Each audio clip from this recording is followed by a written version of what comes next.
In survey retreats, we do have to prepare our hearts of service. Ministry minus prayer is just activism. I think once you have a prayerful life, I think the rest you just surrender to God. You work, you don't work. I've learned to rely on the Lord, to call upon Him. We always look to Jesus to follow His leadership style. Yeah. Every one of us in the ministry, we had a personal encounter with an event, a person, and that's Jesus Christ. We're looking for fellow brothers and sisters who share the same vision and mission.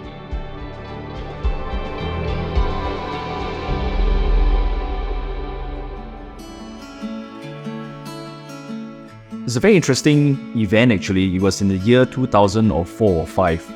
We were then known as Youth Praise Ministry, and we were based at the St. Peter and Paul Church, followed by CAEC, just beside IHM Church.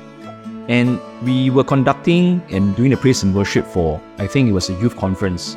It just so happened that Father William Goh, as he then was, he was there. He came to celebrate the closing mass of one of the retreats that we were doing, which was known as the Youth in the Spirit Seminar. He was looking for a youth ministry to come and be at CSC, and he saw us, and he went up very spontaneously on the mic and he declared out loud, "This youth ministry, I want you all to come and join us at CSC." And we felt the call and we all went lock, stock and barrel.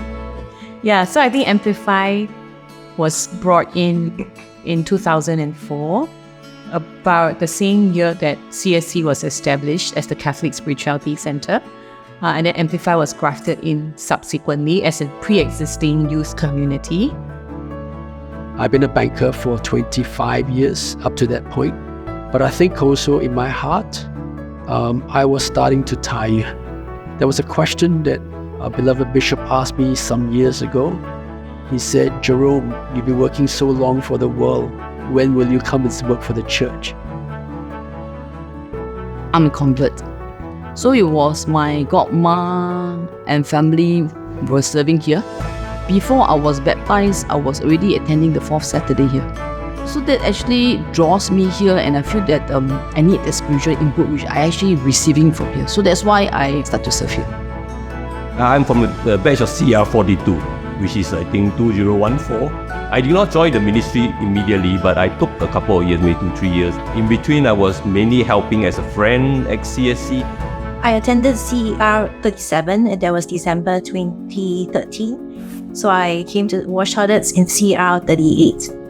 I stayed back for intercession, and slowly my love and interest grew. Subsequently, 7 months later, in July 2014, I joined the CSC Intercession Ministry.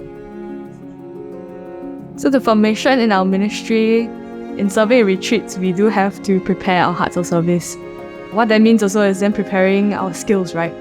Not just to serve in retreats, but also then in using our gifts is then a form of formation. We recognize that we cannot keep giving without receiving. Yeah, but in that receiving, it is also where we identify that heart of prayer that we need to have. Not just for ourselves, but for the people that come through CSC's doors. I can safely say that when I was at Amplify, right, it is the most gifted bunch of people that I know in terms of the charisms. A lot of the people I know had very strong gifts in leadership, administration, and praise and worship. And this charism of praise and worship is so important because it really brings down the Holy Spirit. He moves through the music, through heartfelt worship. The Psalms, right, talk about it all the way. You see the connection between prayer and the work of God that happens in people's lives. Ministry minus prayer is just activism. It's just actions, right? But if you have ministry and then you have prayer, then what you have is the potential to transform lives, to break chains, to heal hearts. The connection point is prayer, right? Back then, when I said yes to be a leader, I was the youngest in terms of age and in terms of service in that ministry. To earn their trust is not an easy thing. And that's where I really, really rely on God back then. And I say, "Oh God, help me." Along the way, when I see the fruit of it, how the modern ministry actually grew stronger and tighter, it really gives thanks to God. During my time of leadership, I think Because operation had to deal with many things, but of course we have to prioritize what we can do because we have very limited manpower and resources and capability. I would say patience is the biggest virtue God gave me to patiently address them. One of the challenges as a ministry leader is rallying the ministry together. I've learned to rely on the Lord, to call upon Him, that it is the Spirit that's in each one of us that will stir us to serve.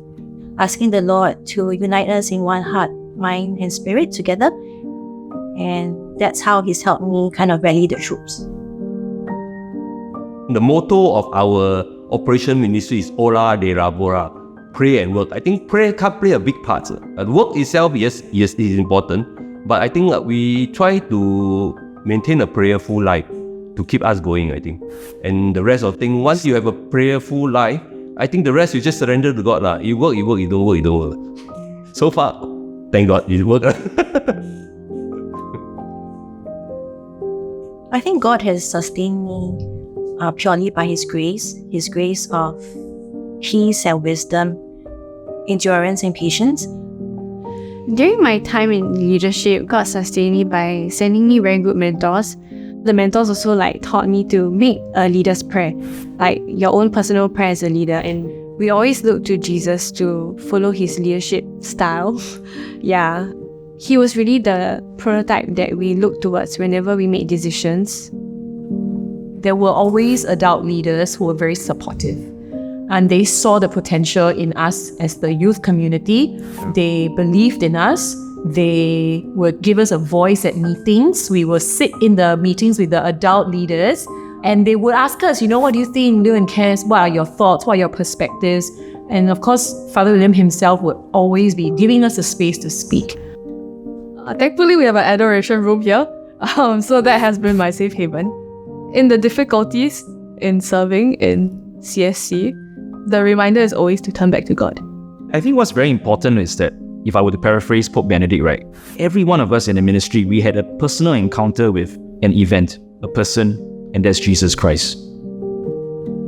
From learning and observing some of my adult leaders, the way they are so resilient and persistent.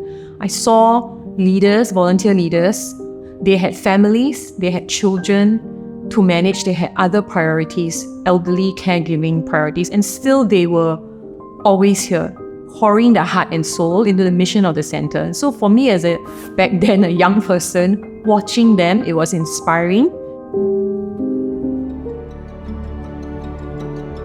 We often wait for our lives to be clear when we've got more free time, that we've retired, and then we can serve the Lord.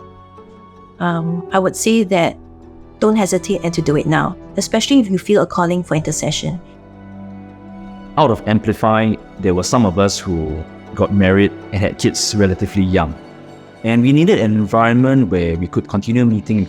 And what we did was to continue meeting in the homes frequently. And we've been doing that for the last 16 years. We discerned and we felt like the Lord is calling us that there is this charism of doing life together. Is there a way we can share it with others? Right in the middle of salvation history is always families.